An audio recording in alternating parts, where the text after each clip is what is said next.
নমো তাচ্ছা ভগবতো আরহতো সাম্মা সম্বুদ্ধাচ্ছা। জগৎ পূজ্য মহাকারুণিক তথাগত সম্যক সম্বুদ্ধ শ্রীচরণে কৃতজ্ঞ প্রণাম নিবেদন করে পূর্ণ পারমিতে অংশগ্রহণকারী সকল উপাসক উপাসিকাগণের নিরোগ দীর্ঘায়ু সুখী জীবন তথা জ্ঞান বিমণ্ডিত জীবন কামনায় শুরু করতে চলেছি আজকের অভিধর্ম চর্চা ক্লাস।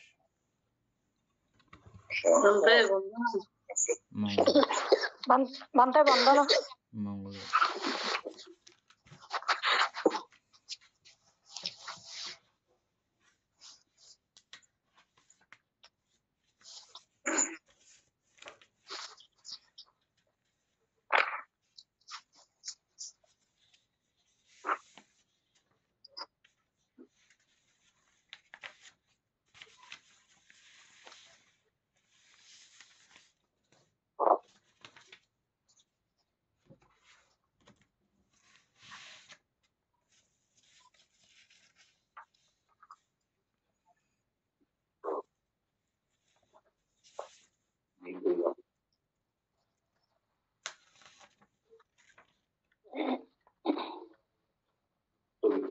ইন্দ্রা বড়ুয়া, কালকে কোথায় পর্যন্ত শেষ হয়েছিল?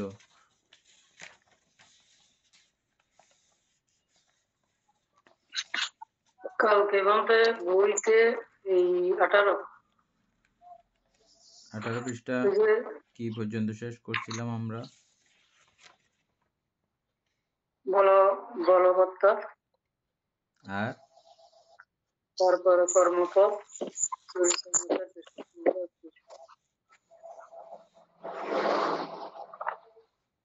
তারপর দেশমূলক চিত্ত। এটা সম্পূর্ণ হয় না এতে সংখ্যা।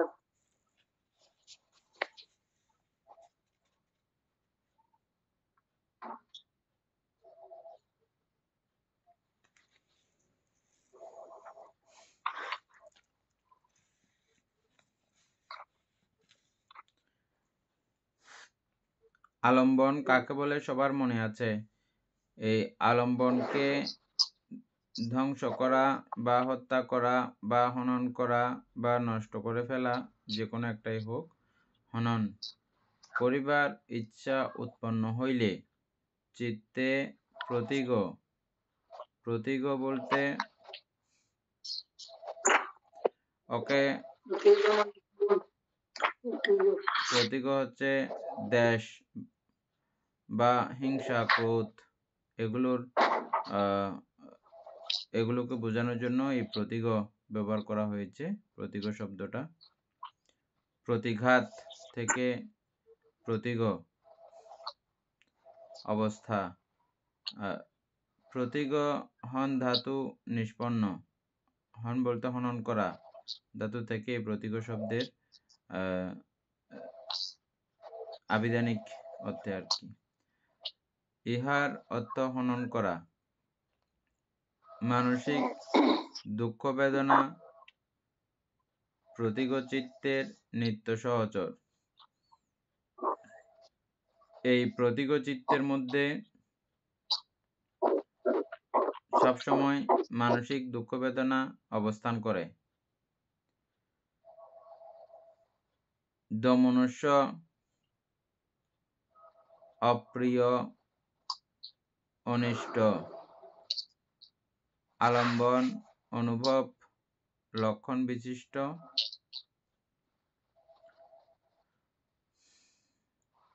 দমনুষ্য অপ্রিয় আলম্বন অনুভব লক্ষণ বিশিষ্ট এবং বেদনা স্কন্ধের অন্তর্গত।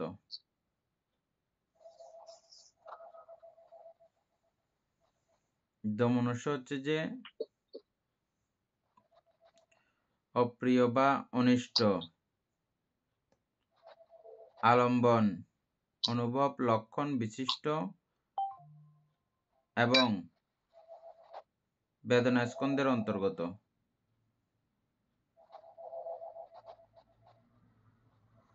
প্রতীগ বা দেশ চন্দ্র স্বভাব সম্পন্ন এবং সংস্কার স্কন্ধের অন্তর্গত।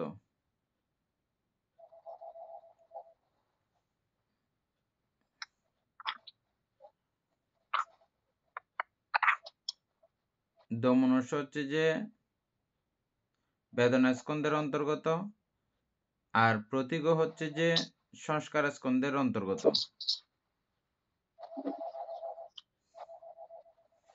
আবার প্রকান্তরে আপনারা পরে জানবেন, বুঝবেন, বেদনাও কিন্তু সংস্কারেরই অন্তর্গত।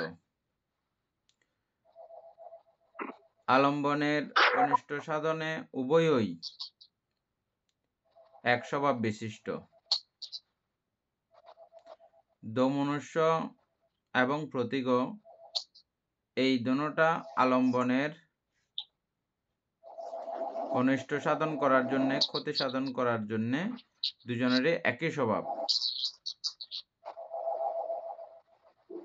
দুই অবস্থারই একই স্বভাব। প্রতীক চিত্তে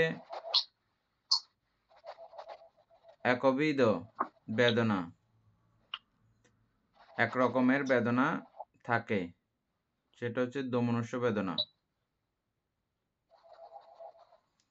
আবার লোভচিত্তের মধ্যে দুই রকম বেদনা দেখছিলাম আমরা, সমনস্য এবং উপেক্ষা। লোভ চিত্তে দোমনস্য থাকে না, এবং প্রতীক চিত্তে সমনস্য বা উপেক্ষা বেদনার স্থান নাই। সুতরাং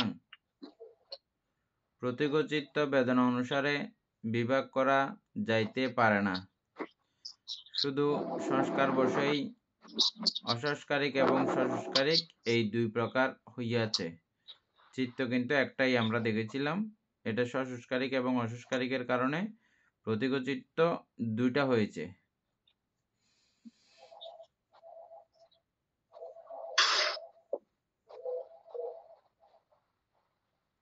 কোন কোন কাজের দ্বারা এই প্রতীকচিত্ত সম্পাদন করা যায়?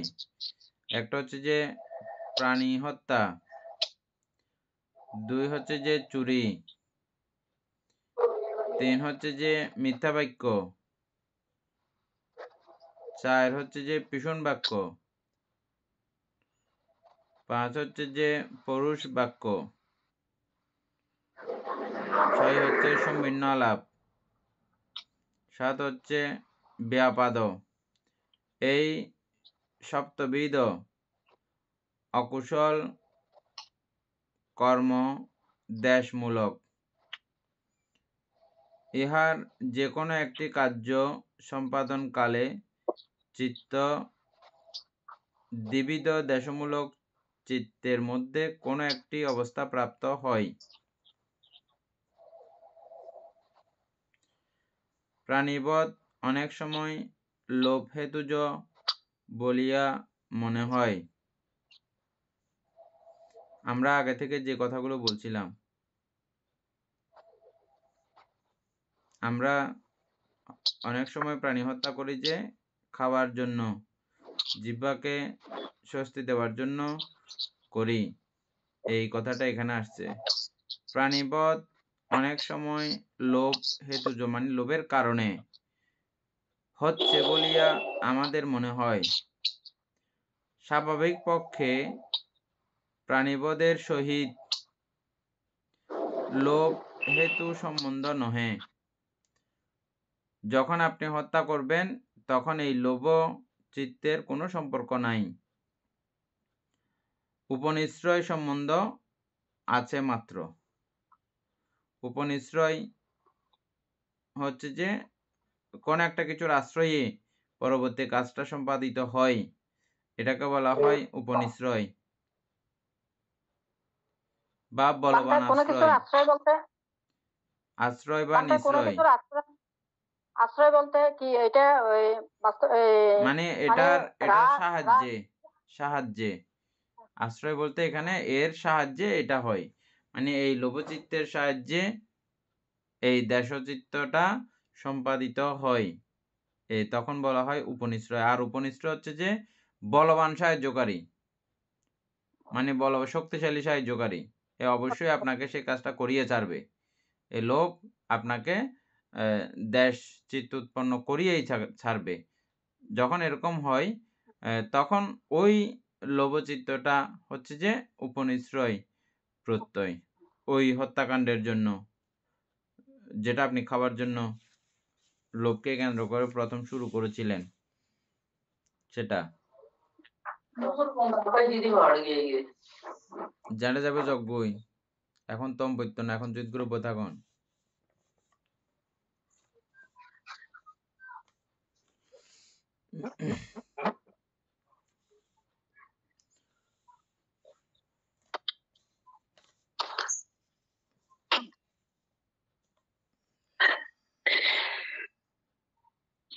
এক্ষেত্রে তাহলে বলতে লোভের চাইতে দেশ শক্তিশালী। হ্যাঁ, দেশটা হচ্ছে কি লোভের চাইতে দেশটা অবশ্যই মানে দেশটা শক্তিশালী। হচ্ছে এখানে নাই। হ্যাঁ, আমরা তো আগেই পড়ছিলাম লোভ গুরুতর পাপ নয় বটে, মানে খুব ভয়ঙ্কর পাপ নয় বটে। এতে তার মানে এর থেকে আরো ভয়ঙ্কর পাপ আছে। কি সেটা? এই দেশমূলক চিত্তগুলো হচ্ছে যে আরো লোভমূলকের থেকে দেশমূলকগুলো আরো ভয়ঙ্কর।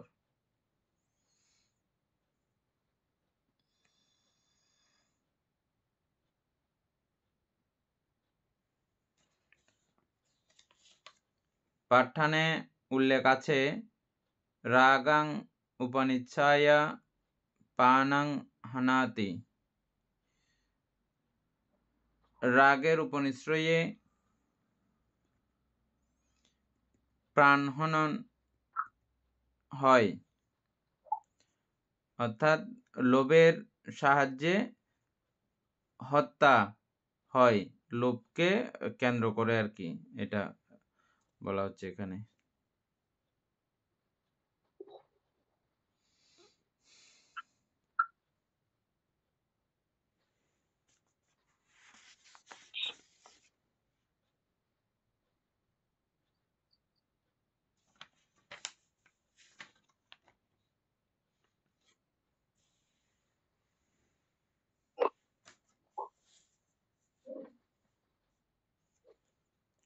জীবিতেন্দ্রিয় ছেদন মুহূর্তে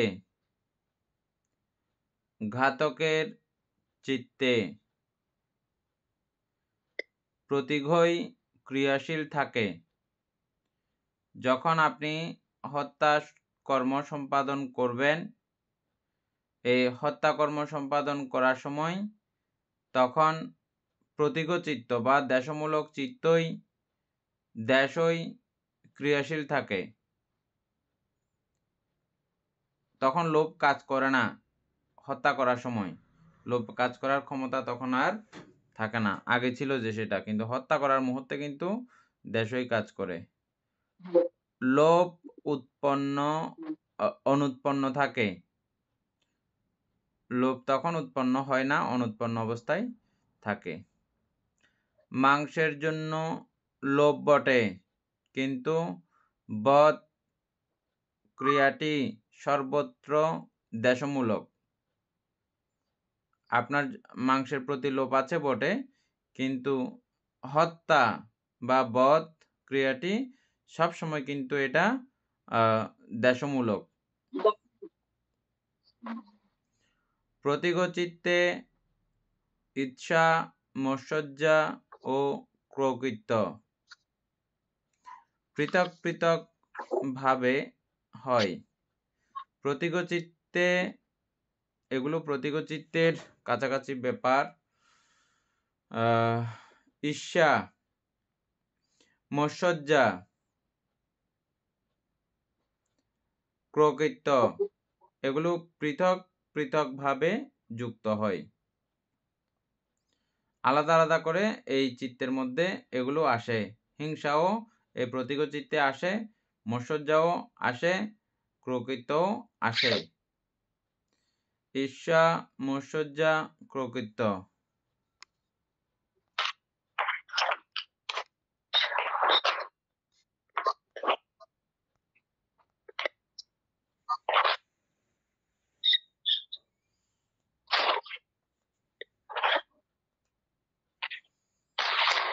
ঈর্ষা হচ্ছে যে হিংসা করা আর কি। হিংসা করা, আপনার থেকে আপনার বোন বেশি ধন সম্পদশালী হয়ে গেছে, আপনার তখন হিংসা লাগতেছে, ঈর্ষা লাগতেছে, তারপরে ওটাকে কেন্দ্র করে ওকে নানানভাবে আপনি পরাস্ত করার জন্য প্রক্রিয়াশীল থাকেন, অথবা আপনার ছেলের থেকে ওর ছেলে, আপনার বোনের ছেলে একটু বিদ্যা শিক্ষায় বেশি শক্তিশালী হয়ে গেছে, টাকা পয়সায় বেশি শক্তিশালী হয়ে গেছে, তখন আপনার হিংসা লাগে।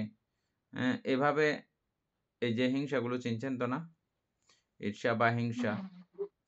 তবে এগুলো আমরা আমাদের খুব আপনজনের সঙ্গেই করতে ভালোবাসি। আমাদের দূরের কারো সঙ্গে এগুলো কিন্তু হয় না। খুব আপনজনের কাছাকাছি যেগুলো আমাদের খুব রক্তের সম্পর্ক, আপনজন, প্রিয়জন, তাদের সঙ্গে কত পাগলা আমরা না?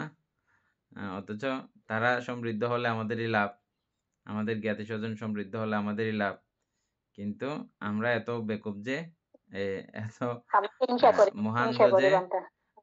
ওদেরকেই আমরা হিংসা করি, বা ওদের উন্নতিতে শ্রীবৃদ্ধিতে মুখ ফুলায় থাকি। হাসি এমনে জোর করে বলাজুরি হাসি। শুনলেও হাসতে ইচ্ছা করতেছে না, তারপরও মানি। ফ্যাকাশে একটা হাসি আমরা দিই অনেক সময়। হ্যাঁ? তো যাই হোক, এগুলো তো আমাদের এক জন্মের ফসল না, জন্মান্তরীণ এভাবে করে আসছি তো। তো এগুলোর জন্য আস্তে, আস্তে মৈত্রী চিন্তার মাধ্যমে এগুলো দূরীভূত হয়। আর এগুলো কষ্ট না সুখ? এই যে চিত্তগুলো যখন উৎপন্ন হয় তখন কষ্ট লাগে না সুখ লাগে? কষ্ট কষ্ট কষ্ট লাগে। তাইলে যেহেতু কষ্ট লাগে সেহেতু এটা দূর করার দরকার আছে না? এই অবশ্যই দূর বান্দা। করার টেকনিক, কলাকৌশল এখানে বুদ্ধ আমাদেরকে শিখাবেন। বোঝা গেছে? হ্যাঁ বান্দা। এই হ্যাঁ এগুলো, বান্দা। এই চিত্তগুলো যেমন বলা হচ্ছে, আবার এই চিত্তগুলো থাকলে যেহেতু কষ্ট হয়, না থাকলে যেহেতু সুখ হয়, কিভাবে থাকবে না, কিভাবে চলে যাবে, কিভাবে এই চিত্ত উৎপন্ন হবে না, এই কলাকৌশলগুলোও আমরা ক্রমে, ক্রমে শিখে যাব। ঈর্ষা, তারপরে মৎসজ্জা। মৎসজ্জা হচ্ছে যে, কৃপণ অবশ্য মৎসজ্জা কৃপণা ১০ প্রকার আছে। ১০ প্রকারের মধ্যে আমরা আস্তে, বান্দা আস্তে ক্রমান্বয়ে পরিচিত। কৃপণতা, কৃপণতা আরকি। স্বার্থপরতা, কৃতজ্ঞতা। কৃপণতা। এটা ১০ প্রকার আছে। ১০ প্রকারের হ্যাঁ মধ্যে বান্দা। আমার সবগুলো এখন মনে নাই। অ্যা বিভিন্ন প্রকারের মৎসজ্জা এরকম রয়েছে। অনেকে অনেক কিছু জানে। তিনি শিখাতে চান না, বোঝাতে চান না, এরকম হ্যাঁ, আছে। অ্যা আ যেমন আমার কাছে কিছু হ্যাঁ, জিনিসপত্র আছে। আমি তাকে এটা না দেওয়ার জন্য আমি নানানভাবে এগুলো লু গোপন করি। আমার ধনগুলো লুকায় রাখি, গোপন করে রাখি না দেওয়ার জন্য। অ্যা এগুলো হচ্ছে মৎসজ্জার কারণে এই রকম অবস্থা তৈরি হয়। তারপরে ধর্মমৎসজ্জা আছে আবার। ধর্মমৎসজ্জা। ধর্মমৎসজ্জা বলতে কোনো একটা অ্যা ধর্ম বিষয় জানলে উনি উনার শিষ্যদেরকে অনেক সময় তিনি খোলামেলা বলেন না। বলেন না যে এইজন্য কিছু জিনিস আটকে রাখেন তিনি। নাইলে শিষ্যরা মাথা চড়া দিয়ে উঠবে। অনেক জাননীয় নারাও জানি। এত কিলেই বাহাদুরি গরম দেয়। এমগুলো কবু বলি, গুরু সবসময় এগুলো কিছুটা আটকে রাখে এখানে। হ্যাঁ? কিন্তু আবার তথাগত গুণের বেলায় আপনারা পড়ে দেখবেন। তথাগত কিন্তু অ এরকম না। ওই জাতীয় গুরুদের মধ্যে পড়েন না। যা নিজে জানেন এগুলো সবিস্তারে সবকিছু দিতে চেষ্টা করেন। তবে আ দুর্ভাগ্য যে এটা, তথাগত সম্যক সম্বুদ্ধের যত আছে দেওয়ার, এগুলো আ জগতে এমন কোনো পুদ্গল আর নাই যে তথাগতের সবগুলো নিতে পারবে। এরকম কোনো ব্যক্তিত্ব দেব, নর, ব্রহ্মলোকে আর দ্বিতীয় নাই। যে এগুলো নিতে পারবে, যা উনি কিন্তু খোলামেলা সব দেবেন। দিলেও নিতে পারবে এরকম অবস্থা নাই। উনার শিষ্যবৃন্দকেও তিনি সেভাবেই এগুলো সমস্ত খুলে মেলে একদম সবিস্তারে প্রকাশ করার জন্যে বলেছেন। এবং তথাগত সম্যক সম্বুদ্ধের বিশুদ্ধ শিষ্যগণ এখনও সেভাবেই দিয়ে আসেন। যে কোনো রকমের কার্পণ্যতা রাখেন না। ধর্মমর্ষজ্জাহীন হয়ে অবস্থান করেন।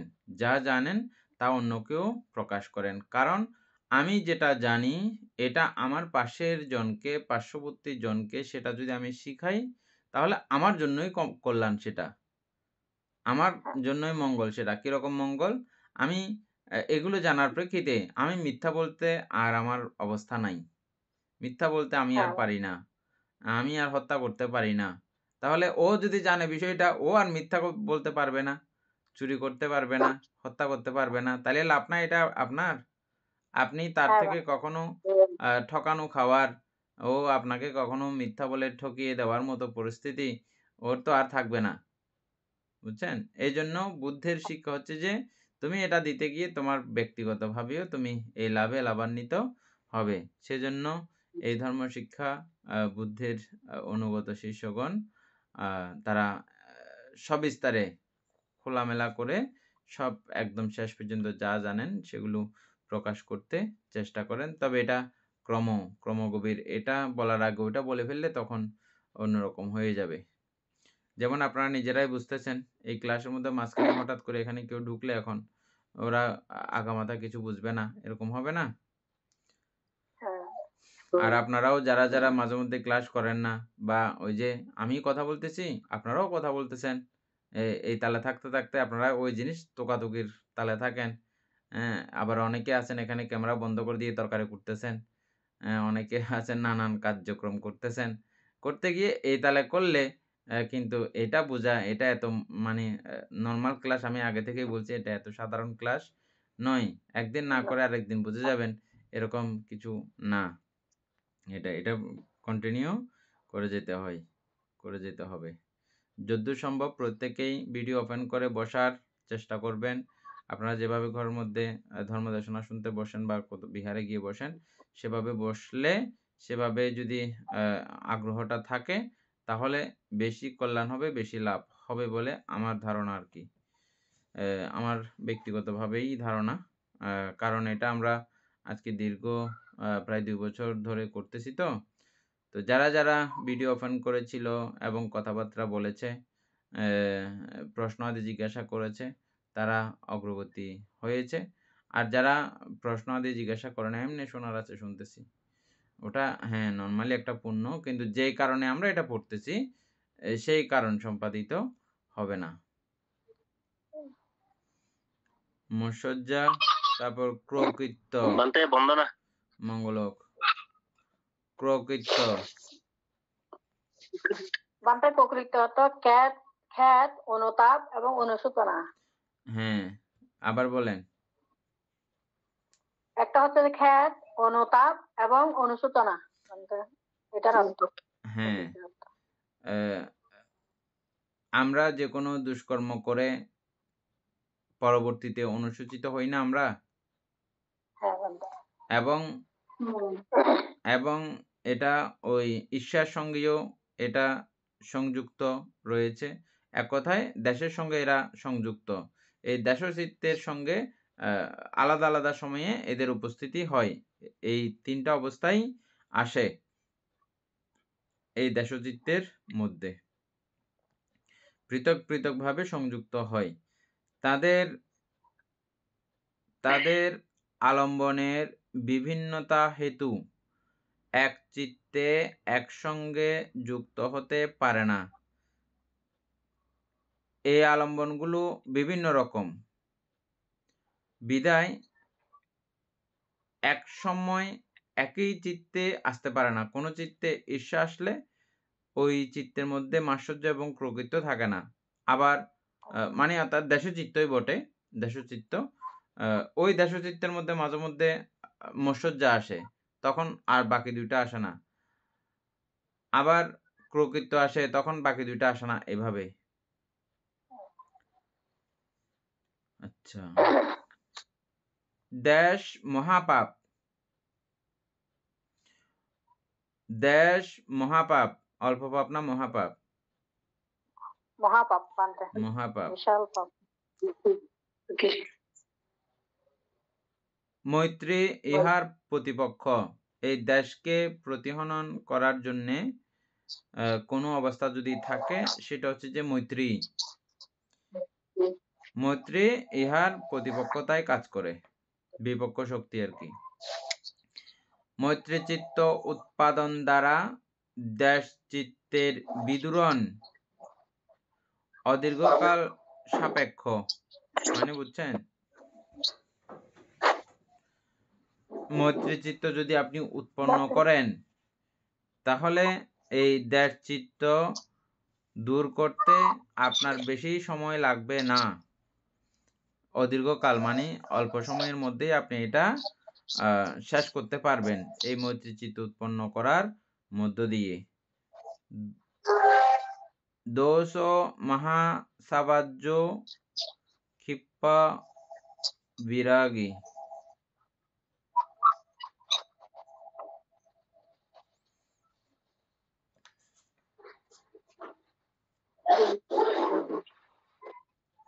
এটা তো বুঝি নাই। দেশ মহা সাবাজ্য, সাবাজ্য মানে মহাপাপ বা কিছু এই জাতীয় কথা। ক্ষিপ্পা বিরাগী, ক্ষিপ্পা মানে তাড়াতাড়ি, বিরাগী। আচ্ছা, তো এটা হচ্ছে না। তারপরে মোহমূলক চিত্ত 11 এবং 12, এটা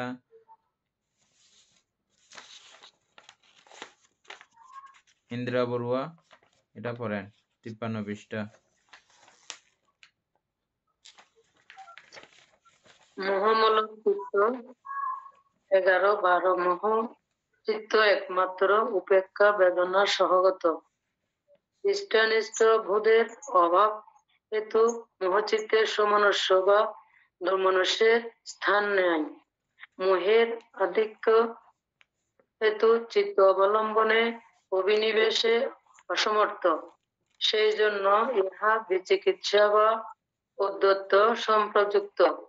মহাচ্ছন্ন চিত্ত আলম্বনের প্রকৃত স্বভাব জানিতে অক্ষম। সেজন্য চিত্ত ইহা না উহা, এই রূপ না অন্যরূপ, এই দৃশ সংশয় ধুলায় দুলিতে থাকে। চিত্তের এই দোলায়মান অবস্থায় বিচিকিৎসা। কিন্তু চিত্ত যখন আলম্বনে একাগ্র হতে পারে না, আলম্বন হইতে পুনঃ পুনঃ বিক্ষিপ্ত হইতে থাকে, তখন চিত্তের ঔদ্ধত্যের বা চাঞ্চল্যের অবস্থা। ঔদ্ধত্য সর্ব অকুশল চিত্ত সাধারণ চৈতসিক হইলেও এখন এবং তদ্হেতু ইহা লোভমূলক এবং দ্বেষমূলক চিত্তে বিদ্যমান থাকিলেও মোহচিত্তে ইহা প্রবল বলিয়া মোহচিত্তকে অদ্বৈত সম্প্রযুক্ত বলা হইয়াছে। লোভচিত্তে লোভের ও দেশচিত্তে দেশের প্রাবল্য থাকাতে অদ্বৈতের ক্রিয়া অনুভূত হয় না। দেশচিত্ত বিষয়টি অদ্বৈত সম্প্রযুক্ত বলিয়া আলম্বনকে দৃঢ়ভাবে গ্রহণ করিতে পারে না। তজ্জন্য এই চিত্ত উপাদানে পরিণত হইতে পারে না, সুতরাং প্রতিসন্ধি ঘটাইতেও অক্ষম থাকে। কিন্তু যখন প্রতিসন্ধি ঘটে তখন ইহা বিপাক ফল প্রদান করে, মোহ মহাপাপ, এবং ইহার বিদূরণ ও দীর্ঘকাল সাপেক্ষ। মোহ মহাসাবজ্য দ্বন্দ্ব বিরাগী। অনুত্তর ঠিক নিপাত, এটার মতো আর কি। মোহ চিত্তদ্বয়ে যেমন বেদনা পার্থক্য নাই, উভয়ে একমাত্র উপেক্ষা বেদনা সংযুক্ত, তেমন ইহাদের মধ্যে সংস্কারের বিভিন্নতা নাই।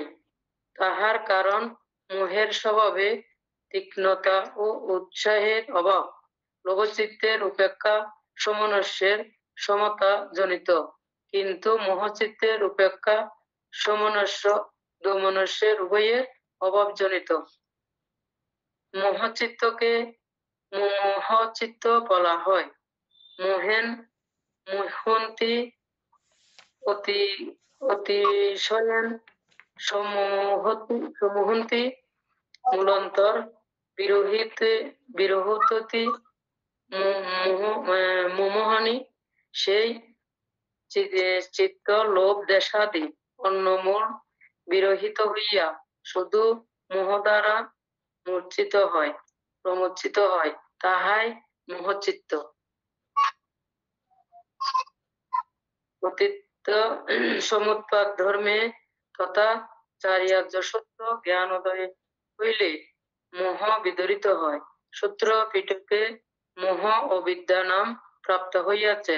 এই মোহ বা অবিদ্যা বিদরিত হইলে মোহমূলক চিত্তোৎপত্তি যেমন অসম্ভব হয়, তেমনি লোভমূলক এবং দেশমূলক চিত্তোৎপত্তিও অসম্ভব হয়।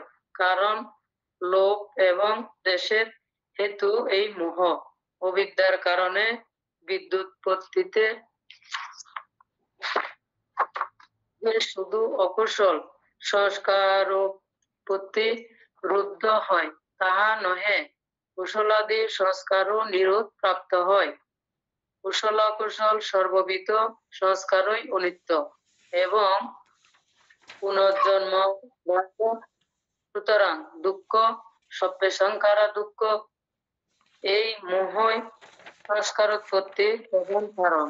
সুতরাং এই দুরন্ত শত্রুর প্রভাব প্রহত করাই মানবের মুখ্য লক্ষ্য হওয়া উচিত, ধর্মপত্র বলে।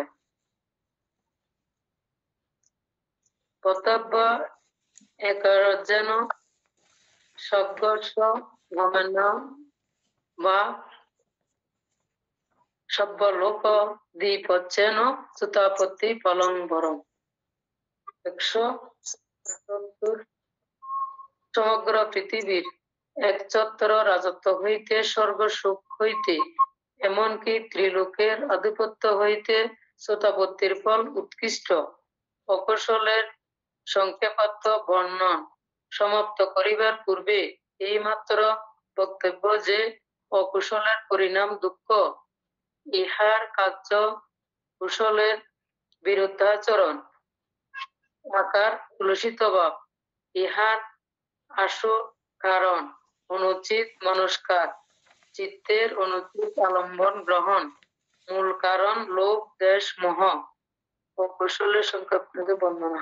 সে ঠিক আছে, এগুলো কথা বলতে এটা তো খুব বান্টা এগুলো তো সুন্দর, একটু খুব বুঝাই দিলে ভালো সুন্দর হবে, একটু করে একটু বোঝানো আছে। এমনি তো সবাই বুঝে গেছি আমরা। আশা করি এটা আর আলোচনারও তেমন কোনো দরকার নাই। শিল্পী বড়ুয়া বুঝে গেছেন না?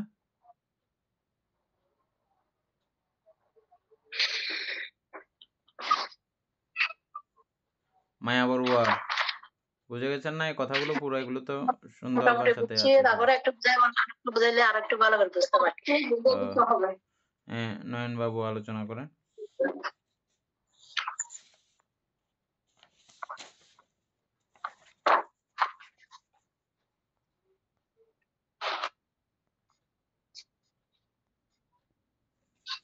মোহচিত্ত একমাত্র উপেক্ষা বেদনা সহগত। উপেক্ষা বেদনা সহগত বলতে, উপেক্ষা বেদনা বলতে গেলে এখানে আনন্দ নিরানন্দ বা আনন্দ দুঃখ এইটার মাঝামাঝি অবস্থানটাকে বোঝাচ্ছে। হ্যাঁ, অর্থাৎ এখানে আনন্দও নাই, সমনস্যও নাই, আবার দমনস্যও নাই, শুধুমাত্র উপেক্ষা বেদনা। হ্যাঁ, একটা শেষ, উপেক্ষা বেদনা সহগত। মোহচিত্ত কোনো সময় দমনস্যও হতে পারে না, আবার সমনস্যও হতে পারে না, নিয়ম নাই।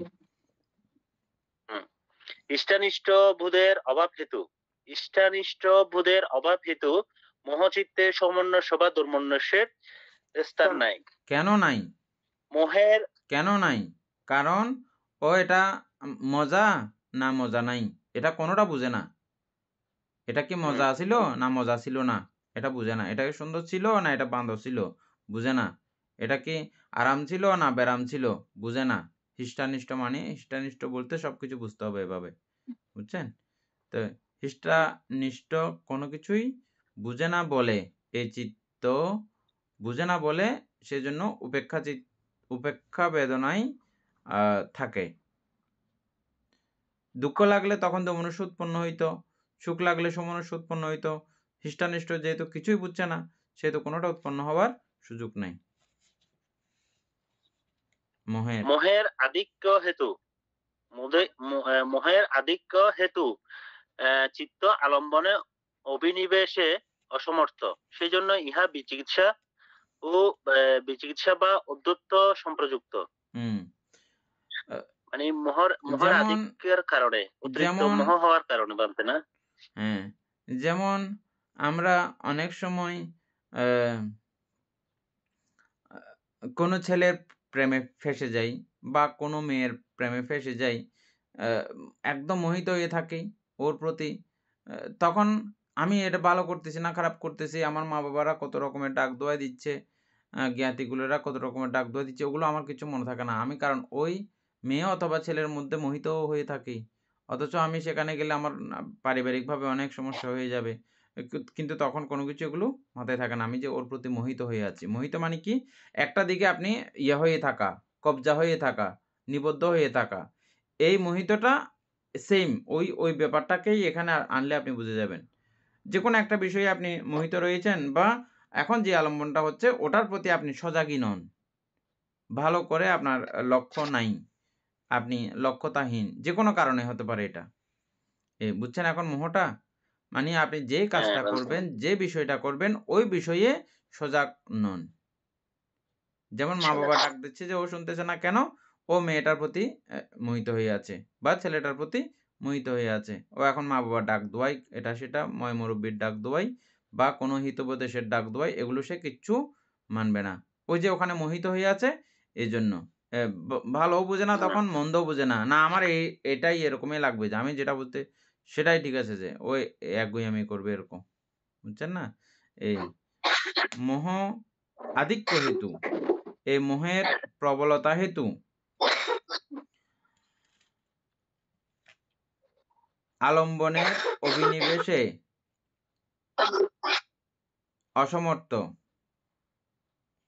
আলম্বনের মানে অভিনিবেশে আলম্বনে স্থির থাকার ব্যাপারে ও পারে না, কোনো আলম্বনে স্থির থাকার ব্যাপারে পারে না ও আর কি। পারতেছে না, মানে ওটা কি জন্য যে আবার মোহের ওই যে আধিক্য ইষ্টানিষ্ট হেতু। বলতে ভালো না খারাপ, হ্যাঁ, মজা না স্বাদ আছে স্বাদ নাই, এরকম একটা দুদুল্যমান অবস্থায় থাকার কারণে আলম্বনে সে স্থির থাকতে পারে না, এই মোহচিত্ত হ্যাঁ, অসমর্থ। অভিনিবেশে অসমর্থ। অসমর্থ। অভিনিবেশে মানে স্থির হ্যাঁ থাকা। হ্যাঁ, ঠিক আছে। স্থির হ্যাঁ, থাকতে সেই অসমর্থ। জন্য ইহা চিকিৎসা। সেজন্য ইহা বিচিকিৎসা ও অদ্বৈত সম্প্রযুক্ত। ২ টা আমরা দেখেছিলাম না? মোহচিত্তের মধ্যে বিচিকিৎসা সম্প্রযুক্ত একটা, এবং অদ্বৈত সম্প্রযুক্ত একটা। ২ টা দেখেছিলাম। এটা সন্ধিয়ান থেকে যায়। সন্ধিয়ান থেকে যায় এটা। ও কোনো দিকে একটা দিকে হয়ে যেতে পারে না। যুক্ত হয়ে যেতে পারে না, সন্ধিয়ান অবস্থায় থেকে যায়। থাকে মহাচ্ছন্ন চিত্ত আলম্বনের প্রকৃত স্বভাব জানিতে অক্ষম। এটা তো আমরা একটু আগে বুঝলাম যে ও ভালো না খারাপ এটা এই এই চিত্ত জানতে পারে না। আলম্বনের প্রকৃত স্বভাব, এটা হ্যাঁ অনেক একদম লো থেকে একদম অনেক হাই পর্যন্ত আছে এই কথাটা। আলম্বনের স্বভাব কথাটা কেমন? আ এখন আপাতত মনে করেন আমরা আ এই যে এ একটা কিছু দেখলাম আমি চোখে, এই জিনিসটা কি? এটা আ কি ছিল আসলে? এটা কিরকম ছিল? কোনো ব্যবহার্য যোগ্য জিনিস নাকি এমনি ফেলে দেওয়া জিনিস নাকি? সে ভালো করে এটা বুঝতে পারেনি, নিতে পারেনি, কোনো কিছু করতে পারেনি। এটা যে ফুল সেটাতেও সে সিউর হতে পারে নাই। এটা যে গোবর এটাও সিউর হতে পারে নাই। কোনো কিছু সিউর হতে পারে না। এরকম একটা অবস্থাতে মানে ওটা থেকে যায়। হ্যাঁ? এ কারণ ওখানে সে গভীরভাবে মনোযোগী নয় বিদায়। এই চিত্ত এবং দ্বিপঞ্চবিজ্ঞান এর মধ্যে কিন্তু তফাৎ আছে কিন্তু। দ্বিপঞ্চবিজ্ঞানের আলোচনা গবেষণাগুলো আপনাদের কাছে একই বলে মনে হবে। কিন্তু ওটা আর এটা কিন্তু না। এটা কিন্তু এর পরবর্তী পর্যায়ের আছে। দ্বিপঞ্চবিজ্ঞান শুধু দ্বিপঞ্চবিজ্ঞান মাত্র। এগুলো আমরা আরো পরে আলোচনা করতে আরো একটু ক্লিয়ার হবে বিষয়গুলো। সেজন্য চিত্ত ইহা না উহা, এরূপ না অন্যরূপ ইদ্রি সংশয় দোলায় দুলিতে থাকে। চিত্তের এই দোলায়মান অবস্থায় বিচিকিৎসা। কিন্তু চিত্ত যখন আলম্বনে একাগ্র হইতে পারে না, আলম্বন হইতে পুনঃ পুনঃ বিক্ষিপ্ত হইতে থাকে, তখন চিত্তের ঔদ্ধত্য বা চাঞ্চল্যের অবস্থা। এই এই দুটো তো বুঝে গেছে। অমিতা বড়ুয়া এই ২ টা জিনিস লিখে রাখবেন। এই পর্যায়ের, এই ক্ষেত্রের বিচিকিৎসাটা কি? মোহচিত্তের বিচিকিৎসা কিরকম? দিয়ে এই লাইনটা লিখবেন। মোহচিত্তের অদ্যত্ত কিরকম, এই লাইনটা লিখবেন। এখানে 2টা লাইন আছে। শিল্পী বড়ুয়া, আমি তো এগুলো লিখে রাখেন, নাইলে পরে ভুলে যাবেন আবার। সংশয়ে দুলিতে থাকে।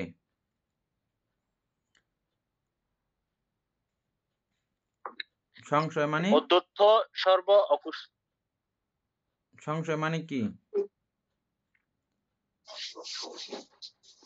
সংশয় মানে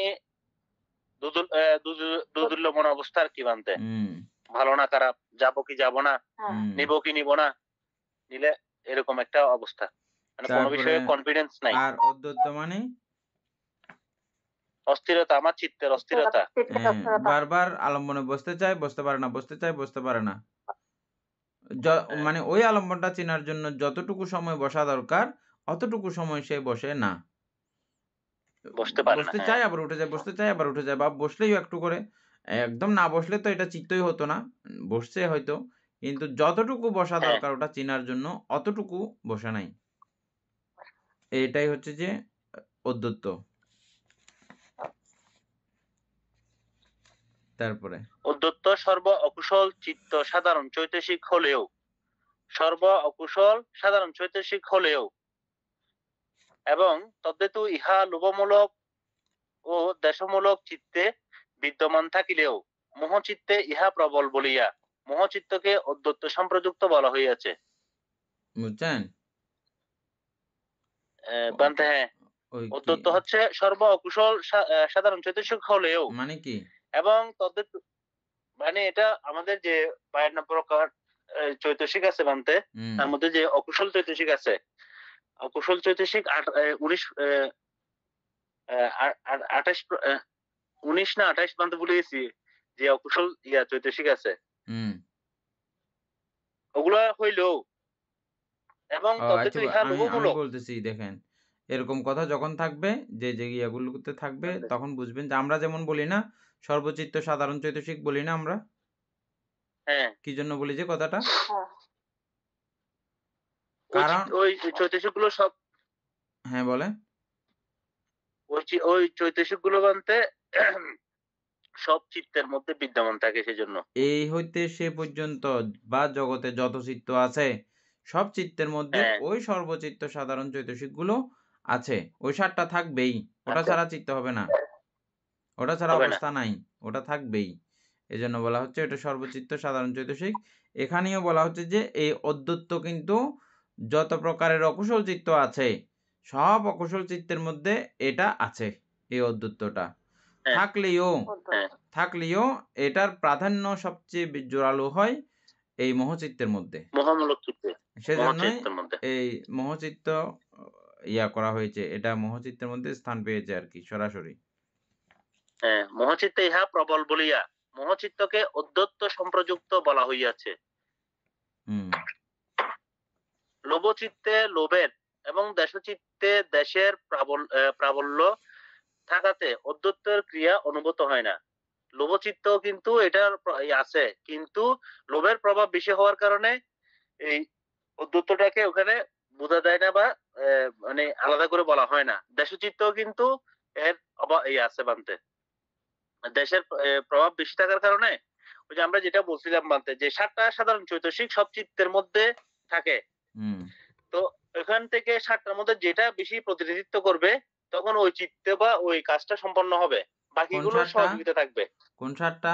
মানে মানে আমাদের যেগুলো বলি বানতে, যে সর্বচিত্ত সাধারণ চৈতসিক যেটা 7টা, যেটা কথা বলি আর কি, হ্যাঁ, ওগুলো তো সব চিত্তের মধ্যে থাকে, আমাদের কুশল চিত্ত আর কি। সব চিত্রের মধ্যে আছে, এগুলো সব জায়গাতেই আছে, ঠিক আছে। কিন্তু এখানে অন্য কথা আসতেছে। এখানে হচ্ছে যে আম,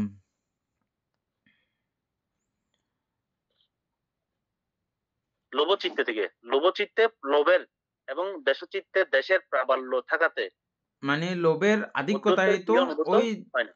হ্যাঁ, এটাই অদ্যত্তটা বলতেছি বোঝা বানতে। যায় না, লোভের হ্যাঁ, পাওয়ারটা একটু বেশি থাকে। এখানেও কিন্তু আমার চিত্ত হ্যাঁ, চঞ্চলতা করছিল। চিত্ত, হুম, ওই যে আমরা অদ্যত্ত মানে কি বুঝলাম, যে বসে আবার দাঁড়িয়ে যায়, বসে আবার উঠে যায়, বসে আবার উঠে যায়।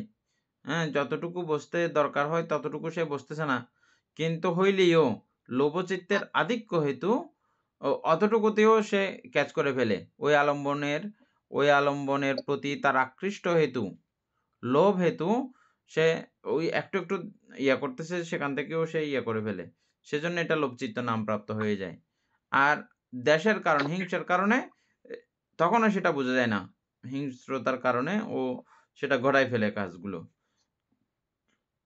অদ্বৈত আর পরিলক্ষিত সেখানে হয় না, কিন্তু সেখানেও আছে। লোভচিত্তের মধ্যে অদ্বৈত আছে এবং দেশচিত্তের মধ্যেও অদ্বৈত আছে। অদ্বৈত আছে। মোহচিত্ত বিচিকিৎসা ও অদ্বৈত সম্প্রযুক্ত বলিয়া আলম্বনকে দৃঢ়ভাবে গ্রহণ করিতে পারে না, তজ্জন্য এই চিত্ত উপাদানে পরিণত হইতে পারে না, সুতরাং প্রতিসন্ধি ঘটাইতেও অক্ষম থাকে। তাইলে মোহচিত্ত প্রতিসন্ধি ঘটাইতে অক্ষম থাকে, এদ্দূর পর্যন্ত আমরা জেনেছি। এরপরে আরো যান। এরপর হচ্ছে বলতে, সুতরাং প্রতিসন্ধি ঘটাইতেও কিন্তু যখন প্রতিসন্ধি ঘটে তখন ইহা বিপাক বা ফল প্রদান করে। মহাপাপ এবং ইহার বিদূরণও দীর্ঘকাল সাপেক্ষ। দেখেন, এই মোহচিত্ত সরাসরি প্রতিসন্ধি ঘটাইতে না পারলেও কিন্তু প্রবর্তনকালে ইহা ফল দিয়া থাকে। পরবর্তীতে আপনি যে কোনোভাবে আবার জন্ম লাভ করবেন, পরবর্তীতে এটা আপনাকে ফল দেবে। মোহচিত্ত প্রতিসন্ধি ঘটাইতে পারে না। অমিতাপূর্ব মনে রাখবেন, মোহচিত্ত দুইটা আছে, এই দুইটা মোহচিত্ত প্রতিসন্ধি ঘটাইতে পারে না। প্রতিসন্ধি চিনেন? শিল্পী বড়ুয়া প্রতিসন্ধি চিনেন?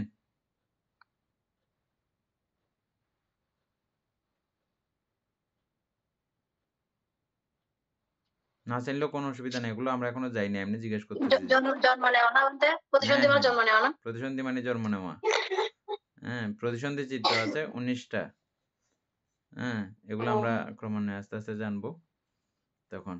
এইরকম এই 19 প্রকার প্রতিসন্ধি বিজ্ঞানে যাওয়ার মতো ক্ষমতা এই চিত্তের নাই। মোহচিত্ত এটা মানে এই ক্ষমতা নাই মোহচিত্তের। কিন্তু না থাকলেও কিন্তু কর্মগুলো কিন্তু জমা রাখে। এই কর্মগুলো ওই প্রবর্তনকালে ফল দেবে। হ্যাঁ, এরপরে মোহচিত্তদ্বয়ে যেমন বেদনার পার্থক্য নাই, উভয়ে একমাত্র উপেক্ষা বেদনা সংযুক্ত, তেমন ইহাদের মধ্যে সংস্কারেরও বিভিন্নতা নাই। তাহার কারণ মোহের স্বভাবে তীক্ষ্ণতা ও উৎসাহের অভাব। হ্যাঁ, তীক্ষ্ণতাও নাই। তীক্ষ্ণতাকে কিভাবে থাকবে, সেই ইষ্টানিষ্ট বুঝে না তো। আবার উৎসাহ দিলেও এগুলো কারো কাজ করবে না। সেজন্য অসংস্কারিক হওয়ার সুযোগ নাই, সংস্কারিক হওয়ার সুযোগ নাই। সংস্কার এগুলোও নাই মোহচিত্তের মধ্যে। কি জন্য সংস্কারিক নাই এখন আমরা বুঝে গেছি না? তারপরে বেদনার পার্থক্য নাই বিদায় বানতে এখানে বলা হচ্ছে যে মোহচিত্তদ্বয়ে যেমন বেদনার পার্থক্য নাই, উভয়ে একমাত্র উপেক্ষা বেদনা সংযুক্ত, তেমন ইহাদের মধ্যে সংস্কারেরও বিভিন্নতা নাই, মানে আলাদা আলাদা সংস্কার সৃষ্টি করতে পারে না। তাহার কারণ মোহের অসংস্কারিক এবং সংস্কারিক আমরা যে ওই চিত্তগুলোতে পেয়েছিলাম, যে ওই অসংস্কার এবং সংস্কার এগুলোর মধ্যেও তারতম্যতা নাই এই মোহচিত্তে। এটা আচ্ছা আচ্ছা। লোভচিত্তের উপেক্ষা সমন্বয়ের সমতা জনিত, কিন্তু মোহচিত্তের উপেক্ষা সমন্বয় দুর্মন্বস্য উভয়ের অভাব জনিত।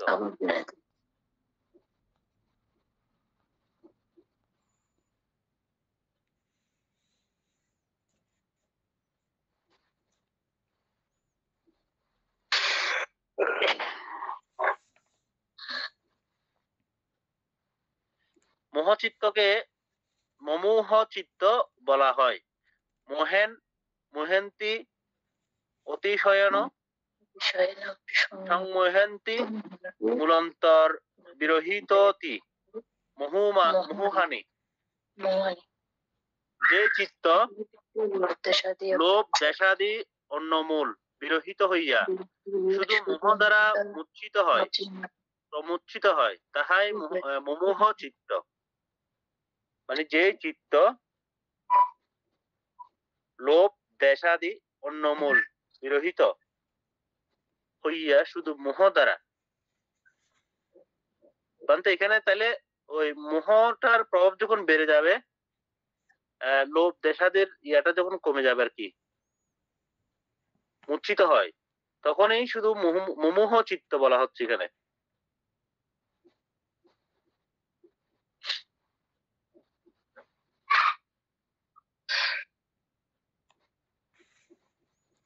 মোহচিত্তকে মুমুহ চিত্ত বলা হয়। মোহেন্তি অতিশয়েনা সংমোহন্তি মূলান্তর বিরহিততি মোহ মুহ্য হানি। অর্থাৎ যে চিত্ত লোভ দেশাদি অন্য মূল বিরহিত হইয়া শুধু মোহ দ্বারা মুচ্ছিত হয়,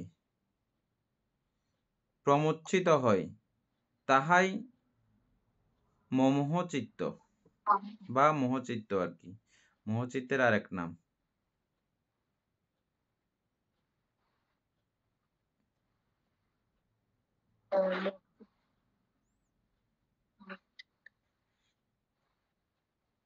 বুঝেন না এই জায়গাটা?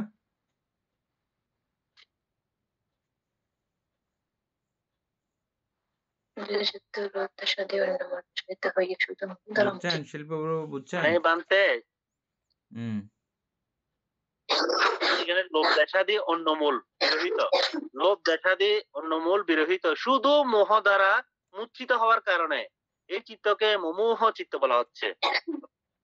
মোহ মানে এতক্ষণ যা আমরা বলে আসছি এটা আর কি, মানে এইটাই বানতে ও মোহিত হয়ে আছে কোন এক যে কোনো কারণে, যে কোনো বিষয়ে, যে কোনো অবস্থাতে মোহিত হয়ে আছে। একটু আগে যেটা উদাহরণ দিলেন বানতে, হ্যাঁ, মানে সে বাবা মার কথা শুনবেই না, তার ওইটা লাগবেই, তার ওইটা ছাড়া আর হবে না, ওটাই হচ্ছে মুমুহ চিত্ত।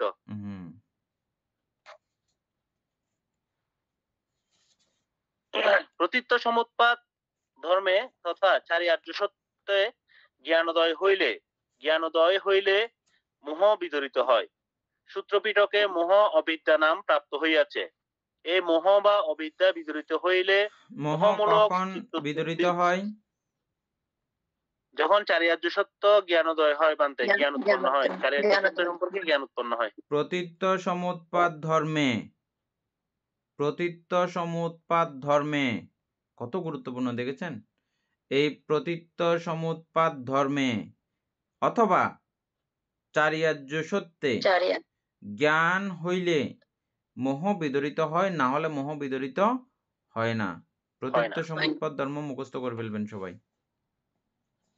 প্রতীত্য সমুৎপাত ধর্ম মুখস্থ করে ফেলবেন, উল্টা এবং সোজা পুরোটা, কিভাবে ধ্বংস হয় আবার কিভাবে এগুলো সৃষ্টি হয় এগুলো শিখে ফেলবেন। অমিতা বড়ুয়া 12টা তো, এগুলো কষ্ট নেই, আপনি তো বুঝেন না মনে। এটা আবিচ্যা পাচ্ছে সাংকারা সবসময় বলেন যে এগুলো আর কি। হ্যাঁ, ঠিক আছে, যারা যারা পারেন না এগুলো মুখস্থ করে ফেলবেন। আর এটা বুঝলেই আপনার মোহ দূরীভূত হবে, না হলে মোহ দূরীভূত হওয়ার কোনো ব্যাপার নাই, আর কোনো কেউ এগুলো উপায় নাই মোহকে দূর করার। মানে আমরা তো এটা যদি না জানি তখন আমরা যে কোনো সময় যে কোনো বিষয়ে মোহিত হয়ে থাকবই। আর যখন জেনে যাব যে ও মা এটা তো প্রত্যয়ের সম্প্রয়োগেই সৃষ্টি যাবতীয় সর্বকিছু, এটা বুঝে গেলে আর তখন মোহ কাজ করতে আর পারে না। তারপরে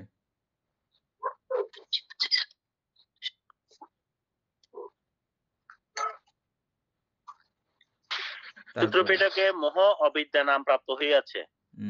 এই মোহ বা অবিদ্যা বিদরিত হইলে মোহমূলক চিত্তোৎপত্তি যেমন অসম্ভব হয়, তেমনি লোভমূলক ও দেশমূলক চিত্ত উৎপত্তিও অসম্ভব হয়। কারণ লোভ ও দেশের হেতু এই মোহ। অবিদ্যার বিদুরণে বিদ্যুৎপত্তিতে যে শুধু অকুশল সংস্কার প্রতিরুদ্ধ হয় তাহা নহে, কুশলাদি সংস্কারও নিরোধ প্রাপ্ত হয়। খুব সুন্দর কথা বুঝছেন, তাহলে কত মারাত্মক কথা। বলা হচ্ছে মোহচিত্ত এটা দূরীভূত হবে প্রতীত্য সমুৎপাত ধর্ম যখন আপনি জানবেন, চারিত্র্য সত্য যখন জানবেন, তখন আপনার এই মোহচিত্ত দূরীভূত হবে। তখন শুধু যে মোহচিত্ত দূরীভূত হবে এমন কিন্তু না, আপনার লোভ এবং দেশচিত্তও আর উৎপন্ন হইতে পারবে না, আর এগুলো উৎপন্ন হওয়া আর সম্ভব না। আজকে আমরা এখানে পর্যন্ত থাকবো, পরের গুলো করবো। কালকে ক্লাস বন্ধ থাকবে, তারপর পরশুদিন আবার ক্লাস চলবে যদি সবকিছু ঠিকঠাক থাকে।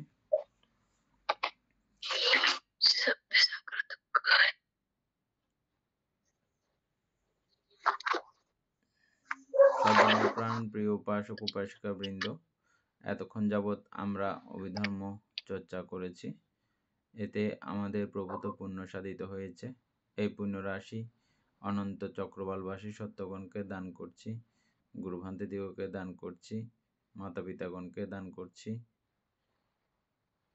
এবং যারা আমাকে প্রতিনিয়ত ধর্মচর্চায় সহযোগিতা করছেন তাদেরকে ওই পুণ্যরাশি দান করছি। যারা আমাকে প্রতিনিয়ত চারিত্র ইত্যাদি দান করেন তাদেরকে এই পুণ্যরাশি দান করছি।